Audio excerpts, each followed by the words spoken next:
बदलनी है। सरकार विरोधी नारे लग रहे हैं। रद्द करो, मंगल पांडे तुगलकी आदेश रद्द करो, नीतीश सरकार हार सरकारी विरोधी नीतीश सरकार मुर्दाबाद, सरकारी विरोधी नीतीश सरकार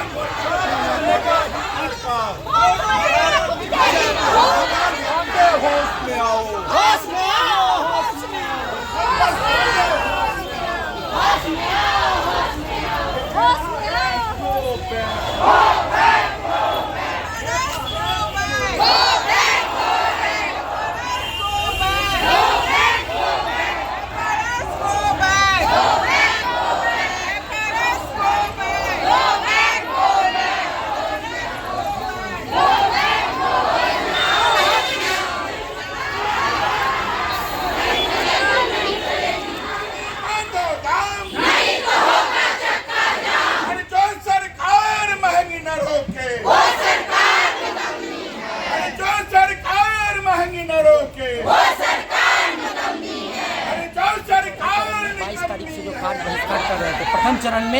प्रथम चरण में हम 6 तारीख को धरना दिए थे।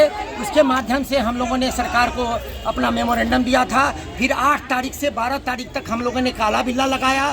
फिर 12 तारीख को हम लोगों ने सिविल सर्जन सदस्य सचिव के समक्ष प्रदर्शन करके ईडी को अपना मांग पत्र सौंपने का काम किया।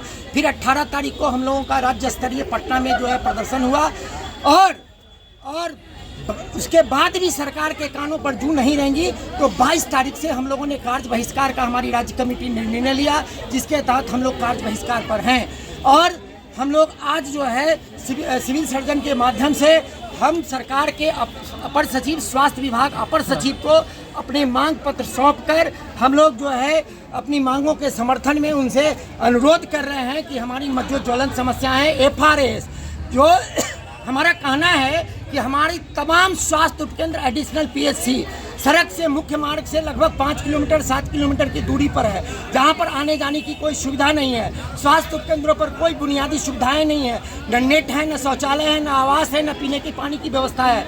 उस परिस्थिति में हम 9 बजे 2 बजे 5 बजे हम अटेंडेंस कैसे बनाएंगे? उतना ही नहीं, जो हमारी ANM है वो आंगनबाड़ी केंद्रों पर अस्थायी केंद्रों पर पेड़ के नीचे में जाकर के वैक्सीनेशन करती है। क्या 3 टाइम उस आंगनबाड़ी केंद्रों से स्वास्थ्य उपकेंद्र पर आकर के हाजिरी बनाना संभव है और फिर वैक्सीनेशन करना संभव है? ये बिल्कुल व्यवहारिक नहीं है।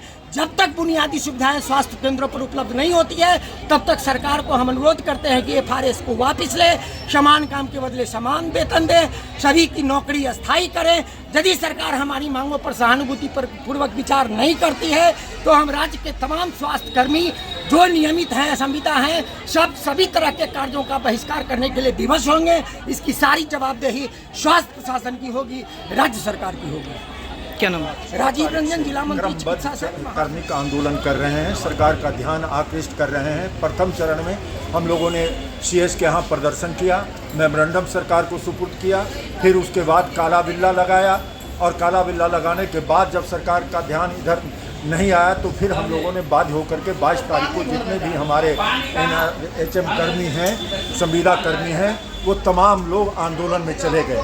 और इस आंदोलन के चलते सरकार का जो रिपोर्टिंग है विभिन्न क्षेत्रों में वो गिरती चली जा रही है। लेकिन सरकार है कि अपने हठधर्मिता के कारण वो अहंकार में डूबी हुई है और अव्यावहारिक बात सुदूर देहातों में जहाँ की उपसेंटर है, जहाँ न कोई मकान है न ठहरने की जगह है, लोग कहीं पेड़ के नीचे कहीं किसी के झोपड़ी में बैठ कर के काम करते हैं और उनको कहा जाता है कि आप 3 बार हाजिरी बनाएंगे। हम 3 बार बनाएंगे, लेकिन उसके लिए जो बुनियादी संरचना है वहाँ पर अस्थायी व्यवस्था हो, कर्मचारियों की आवास की व्यवस्था हो, डॉक्टर की व्यवस्था हो और तब छोटे स्टाफ भी रहेंगे, हमारे NHM कर्मी जो संविदा कर्मी हैं वो भी रहेंगे।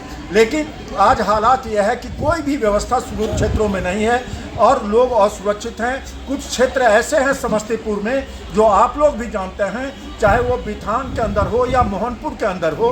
मोहनपुर के कुछ क्षेत्रों में गंगा टप करके हमको दूसरी जगह जा करके दवा देना होता है। उसी तरीके से अगर हम बिथान में चले जाते हैं, तीन नदियों को टप करके भी हमारा स्वास्थ्य उपकेंद्र है, वहाँ पर जाकर के दवा हमें देनी पड़ती है। ऐसी परिस्थिति में कहीं भी ये जो आदेश है कि 3 बार अटेंडेंस पर अव्यावहारिक है।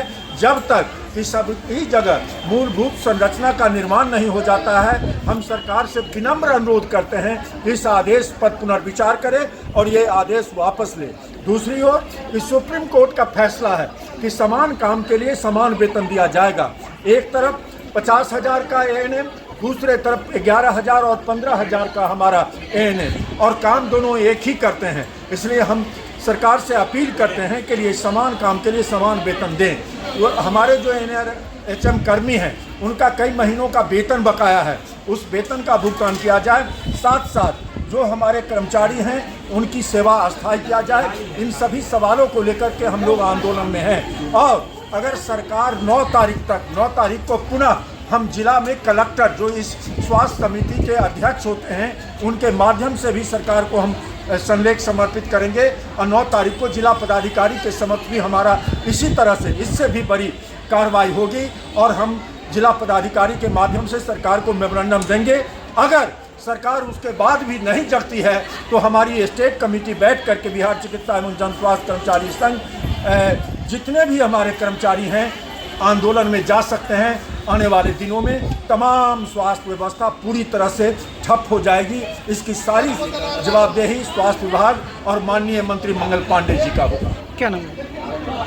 लक्ष्मीकांत झा, सम्मानित अध्यक्ष बिहार राज्य राजपत्र। अपर मुख्य सचिव स्वास्थ्य विभाग बिहार सरकार को सिविल सर्जन महोदय के द्वारा अपना 12 सूत्री मांग दे रहे हैं। अगर इस पर कोई कार्रवाई नहीं होती है, पिछले 6 जुलाई से लेकर आज तक 22 कंटिन्यू हम लोग आंदोलन कर रहे हैं, कार्य बहिष्कार कर रहे हैं। 22 से लेकर आज तक आज हमारा 9वां 10वां दिन है जब हम कार्य बहिष्कार कर रहे हैं, लेकिन इस पर कोई भी प्रतिक्रिया नहीं है ये सरकार के द्वारा। अगर ऐसा ही रहा तो आज कार्य बहिष्कार कर रहे हैं, कल के डेट में OPD बंद हो जाएगा, RI पूर्ण रूप से ठप कर दिया जाएगा। इसके लिए हम लोग कोई जिम्मेदार नहीं है, स्वास्थ्य विभाग जिम्मेदार होगी।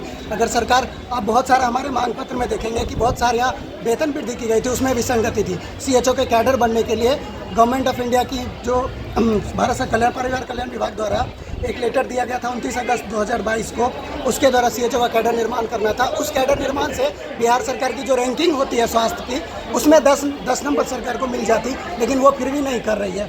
आप देखेंगे कि बहुत सारा काम ऐसा है जो RMNACH है, NCD ब्लड बैंक, इसमें कार्यरत जितने कर्मी थे उन लोगों का वेतन वृद्धि हुआ ही नहीं। CHO एक ऐसा पोस्ट है, सरकार ना अपना नाम करवाने के लिए काउंट कराती है कि हम 1.5 लाख HWC खोल लिए हैं। जनवरी के महीने में मोदी सरकार के द्वारा ये दिया गया था कि हम 1.5 लाख HWC फंक्शनिंग कर रही है, लेकिन सच्चाई ये है, सिर्फ समस्तीपुर की बात करें 350 HW में से 50 HWC ऐसा नहीं है जहां बैठ के काम किया जा सकता है। कहीं भवन है तो बिजली नहीं, कहीं भवन ही नहीं है, पेड़ के नीचे HWC चल रहा है। कहने के लिए हेल्थ एंड वेलनेस सेंटर है, यहाँ 12 तरह की सुविधाएं दी जाती है, लेकिन जो कर्मी कार्य कर रहा है उनका बेसिक सुविधा नहीं मिल रही है, उनको रहने का व्यवस्था नहीं है, उनको पीने का पानी नहीं है, उनको शौचालय नहीं है, बिजली नहीं है, वाईफाई नहीं है। कहाँ से ये FRS हो पाएगा? कहने के लिए हम लोग का बहाली हुआ था कि आप एज ए डॉक्टर के बदले में जहाँ डॉक्टर नहीं जा सकते हैं वहाँ कम्युनिटी हेल्थ ऑफिसर की बहाली की गई, सामुदायिक स्वास्थ्य अधिकारी की, लेकिन हमको बना के रख दिया गया आज के डेट में डाटा ऑपरेटर। ये क्या तो आप आज ये डाटा एंट्री करेंगे, ये क्या तो आप NCD करेंगे,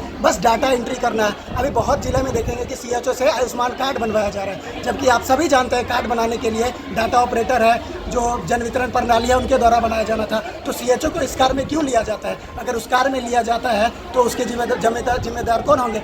जब हम दूसरा कार्य करेंगे तो हम लोगों को कहाँ से सुविधा मुहैया करा पाएंगे? कहने के लिए तो हम 12 तरह की स्वास्थ्य सुविधाएं दे रहे हैं। बच्चा जन्म लेता है तब से जब तक मरता है तब तक की सारी सुविधाएं HWC पर उपलब्ध कराई गई है, लेकिन एक भी सुविधा सही से हम लोग नहीं दे पा रहे हैं। इसका जिम्मेदार कौन है? अगर 10 सूत्री मांगे जो आपकी है नहीं माना जाएगा तो OPD 12 सूत्री मांगे 12 सूत्री मांगे नहीं माना जाएगा तो OPD ठप करेंगे। हाँ, OPD ठप कर देंगे। RI आपका पूरा ठप। स्वास्थ्य व्यवस्था के द्वारा जितने प्रकार की सुविधाएं दी जा रही हैं जिसमें अभी हम लोग छेड़छाड़ नहीं कर रहे हैं, अभी बस हम लोग अपना कार्य बहिष्कार कर रहे हैं। फिर हम साथ में जितने नियमित कर्मी हैं या अन्य दूसरे पैरामेडिकल्स हैं सबके साथ मिलकर सारा काम बंद कर देंगे। क्या नाम है? शशि रंजन, CHO है और जिला समस्तीपुर जिला के CHO समन्वयक।